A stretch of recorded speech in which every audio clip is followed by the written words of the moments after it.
Toshmin cuasa chun sguromir son vit gynnianw le galig a charomi cynsioch jehast. Cos nid mi coed sŵs yn cuasa siedrwch rwyd gynfa coed caran inch noch go. Chynio rwyd sy'n fi awn nach eil cortoch rhywm. A mi sŵd gyda gyrwch sgilyn chod Jeffrey hawn. Agos mae'r gyrwch rwyd yn ianw yn editing agos filming as audio. Siedrwch chynio rwyd gyn ha sy'n clach chyrwys. Mi sŵd gyda siacing o fod cortoch rhywm. Smóa amachs na naisiún na dhéanú gyda seo. Well, is telma bhí a gopar mar buin agus gopar le cameras agus anil chad really cód amach am sin na dhéanú gus incur seo dhéanú. So ha really mar sod skill in uairclachig agus a bhí gopar mar buin. Channe really jolach ar duine sa bhí ha gopar sna mianan agus bha cúiúnach sin na cur seo dhéanú go má spontaneous.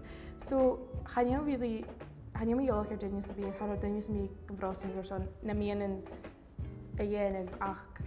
I mean, ha mo jolach agus a thula duine go má táid go bhfuil mi ar a cúiúnach seo dhéanú. Charíomh uíomhíach am anna is na mianan galig sat bhí am chuairst fuiche nete mar mi na bóige so bheith man mi sean bhút gan na dhéanú leis so se sin scas go a mi in hús na dhéanú. Ha cordram sgas question trang fet in huil san honi ruten etialich ruten uur an riaus a geig.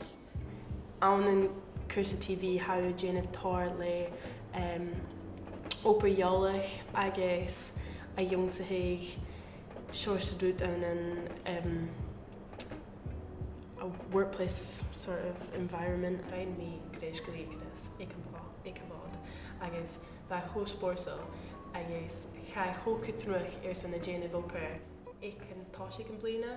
Stel am na cardamom hashin ein levi clachig and equipment agus a Jane of tar different in landmark camera phone a garage agus dirach na cardamom hashin fine quality dunne a chinastach a ha go brand min ha mi tar skill an sich ha mi Idiotí cimre clach mí camera agus thuidir mar sin foiim garigh agus cuideach mar scílann conaltreich.